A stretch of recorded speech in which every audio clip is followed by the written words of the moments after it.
a clown in a little Italy, little Italy. I was looking for Sergio Leone. I've been told that with you he was gone. The meeting between Eddy Kozinsky and the Chic Chicas, formerly Chicago Chicas, was, it's one of those miraculous things about history. It happens occasionally, okay, people say, how can four guys from Liverpool like that? How does that happen? But it happens. There's vortexes. And when Eddy Kozinsky meets the Chic Chicas, this is what I call basically a historical vortex. Yeah.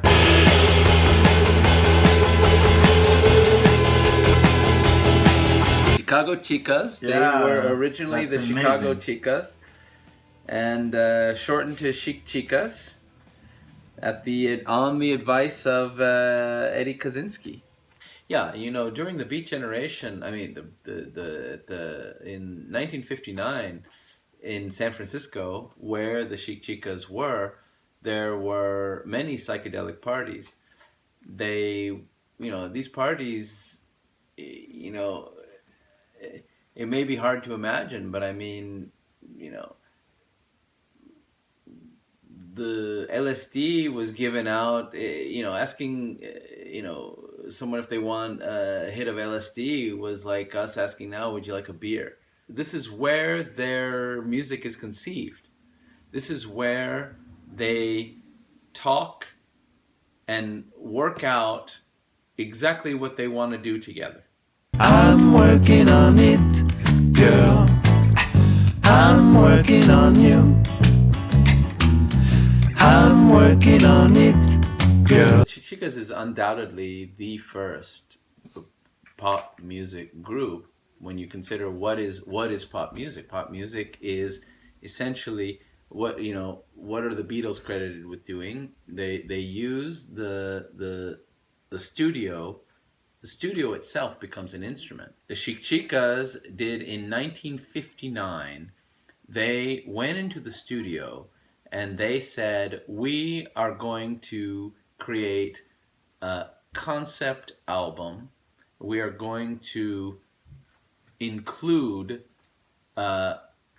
things that we could, they cannot recreate live. Eddy, pour moi, c'est vraiment un génie de l'électronique. En fait, c'est le George Martin des Chic Chicas.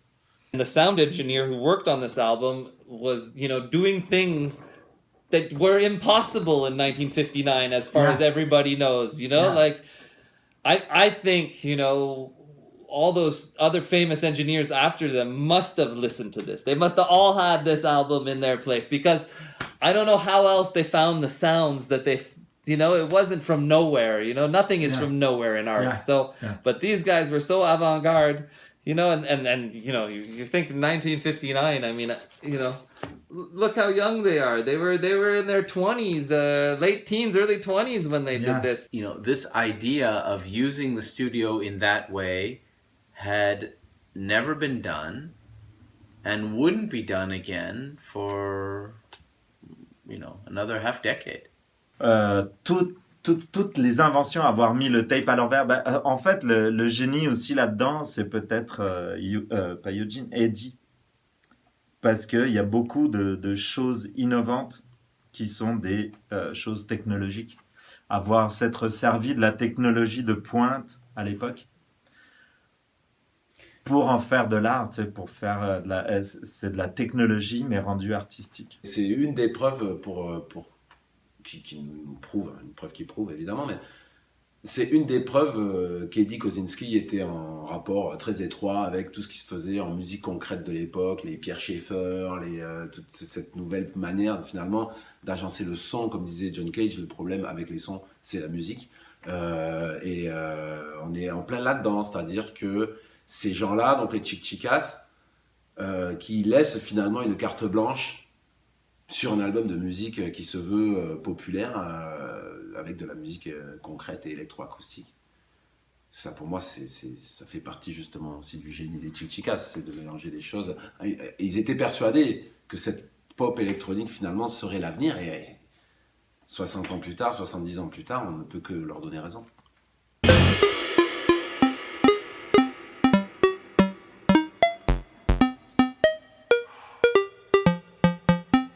La rumeur qui voudrait que les Chic Chicas soient un projet solo d'Eddy Kozinsky. Je trouve ça vraiment intéressant.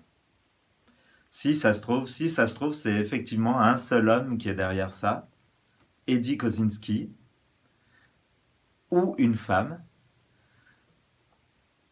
pour ne pas la nommer Delia Derbyshire, qui, elle, était vraiment une pionnière dans son genre, une femme avec des idées incroyables, qui a fait la musique de Doctor Who, qui a donc été, je veux dire, elle avait les moyens, elle avait les relations, et puis elle avait le génie, c'est sûr. Donc, va savoir, si ça se trouve, toute cette histoire-là, c'est une invention de Delia Derbyshire qui s'est fait passer pour un gars, parce qu'à l'époque, être une femme, à la fin des années 50, déjà qu'elle ait eu le contrat pour faire Doctor Who, c'est vraiment fou. Mais c'était pas du tout évident pour une femme d'avoir un projet de musique populaire et puis avant-gardiste en même temps, etc. Donc, peut-être que c'est elle qui a inventé tout ça et voilà. En tout cas, moi je trouve ça intéressant comme idée. Ouais. The Chic Chicas know that electronic music is going to be popular at some point. It's not popular now because even at that point, rock and roll had made its mark.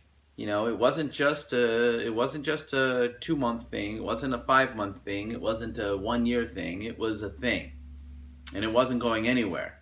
Okay, and so the Chic Chicas are saying to themselves, what is coming? Who did they have? Again, I come back to the historical vortex. You've got Eddy Kozinsky. You've got his wife, Delia Derbyshire. You've got a historical vortex that is created among those five. 5 people are together. Yeah, it's like nowadays we say to be in the right place at the right moment. It's being in the right place at the right time. Yeah, people overuse that. But I mean, those 5 being in the same place was, you know, I'm not going to use the word miracle.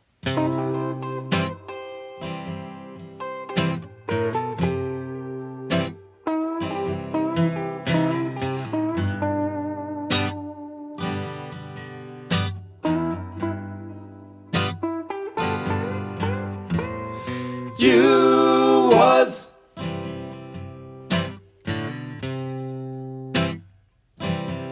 a very young girl. Very Young is a very interesting tune. I mean, you know, very young. And that song is actually coming from Grant out of an experience he had with his therapist. His therapist brought him back to one of his first loves. His first love, in fact, when he was only 4 years old. And from that session, where he re-experienced all the love he had for a 4-year-old playmate, he wrote that song. And of course, in his Grantian style, he had to title it Very Young. Very Young.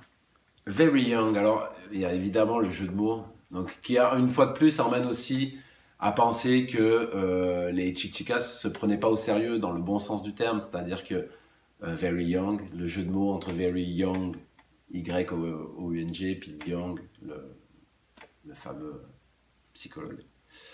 Donc là, une fois de plus, c'est une manière de dire qu'ils se prennent pas au sérieux tout en étant le plus sérieux du monde, parce que finalement Very Young, au début on a l'impression que c'est une chanson qui va, oh mon Dieu, tu sais, c'est des choses qu'il faut pas dire et tout. Puis quand on comprend que c'est Young, on commence à se poser des questions sur soi-même, et finalement, est-ce que cette jeune femme serait pas la jeune femme qu'on a tous à l'intérieur de nous, et que finalement cette chanson est un peu une chanson universelle aussi. C'est pour ça qu'elle est assez courte. C'est que, tu sais, il y a des moments, il y a des vérités qui n'ont pas besoin d'être développées pendant des heures et des heures. Là, c'est comme...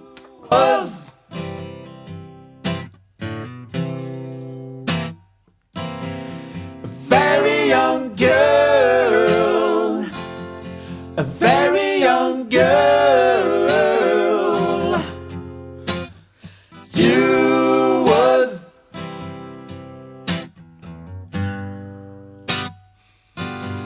a very young girl.